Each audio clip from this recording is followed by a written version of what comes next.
She banged on the wooden gate and shouted, "Open up now! This property violates HOA standards."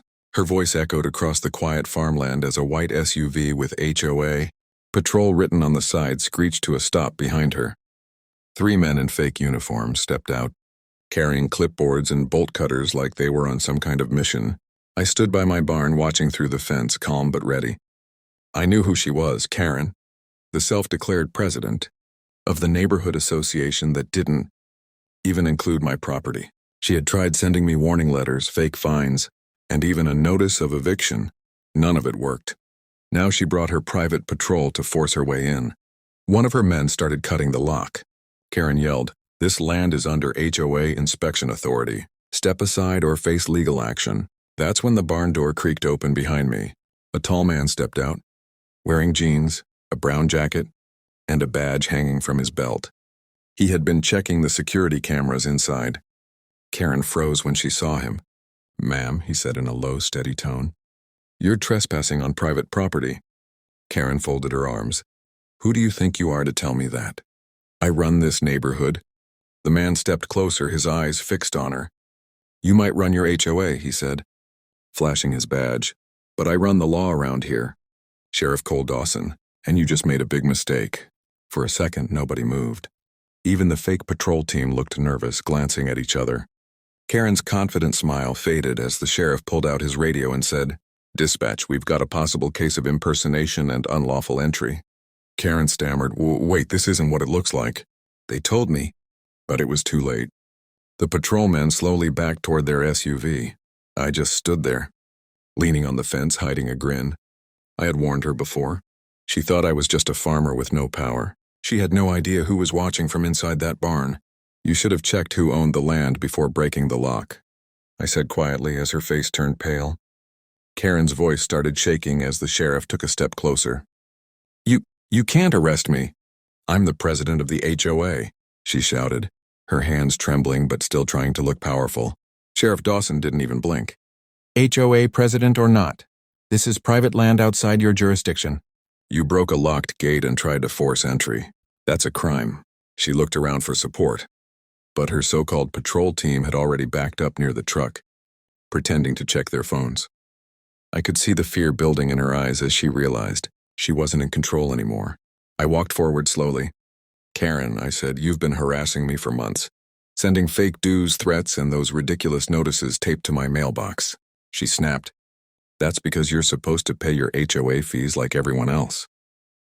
I laughed. "This farm was built 30 years before your neighborhood even existed. Your HOA line stops 2 miles down the road. You don't own this land and you never will." The sheriff crossed his arms. "We've got complaints from other residents too," he said. "They claim your so-called patrols have been trespassing on their properties as well." Karen's face flushed red. "They're lying. I was just enforcing community order." Then her phone buzzed. She picked it up and her confident tone cracked completely. A voice on speaker shouted, "Karen, stop. We just got word. Your patrol license expired last month. You're not authorized for any inspections." The sheriff raised an eyebrow. "Expired license, false authority, and breaking a gate?" He gave a small smirk. "That's quite a list for someone who thinks they run the neighborhood." Karen turned pale, stepping back. "This is a misunderstanding. I was just trying to keep the area safe."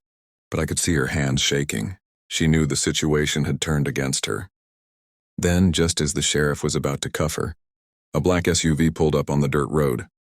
The door opened slowly and a man in a suit stepped out holding a folder. The sheriff looked at him and frowned. "And who are you?" The man smiled faintly. "Federal Land Authority. We've been waiting for this moment." Karen's mouth dropped open. What do you mean?" The man walked toward her. "Let's just say your HOA's little land expansion plans are under federal investigation." I couldn't help but smile. Things were about to get a lot more interesting. "Guess the patrol just got patrolled," I muttered as Karen's knees nearly gave out. Karen's confidence collapsed completely as the man from the Federal Land Authority stepped closer, flipping through the folder. "We've received multiple complaints, Mrs. Green," he said calmly. "Fake fines, illegal property claims, forged signatures, and now trespassing with unauthorized security." She shook her head, desperate. No, you don't understand. I was just following the bylaws. The sheriff interrupted, his tone firm. You don't get to make laws out here. You broke real ones. He motioned to his deputy, who quietly moved behind her.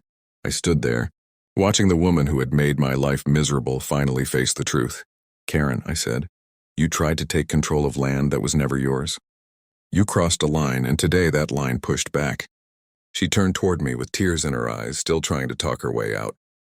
You farmers think you're above the rules, but someone has to maintain order. The sheriff cut her off. Order doesn't mean power, ma'am. It means respect. Something you lost a long time ago. He nodded to his deputy. The cuffs clicked around her wrists. Her patrol team didn't even argue. They just stood silently as the sheriff led her to the car. The man from the Federal Land Authority handed the sheriff a paper. We'll be freezing her HOA accounts and seizing her property records for investigation. I exhaled, finally feeling the tension fade. The sheriff walked over to me and said, You did the right thing by keeping your cool. Folks like her think they can bully their way through life. But the law catches up eventually. I smiled. Thanks, Sheriff. Didn't think my quiet farm would turn into a crime scene today. He chuckled.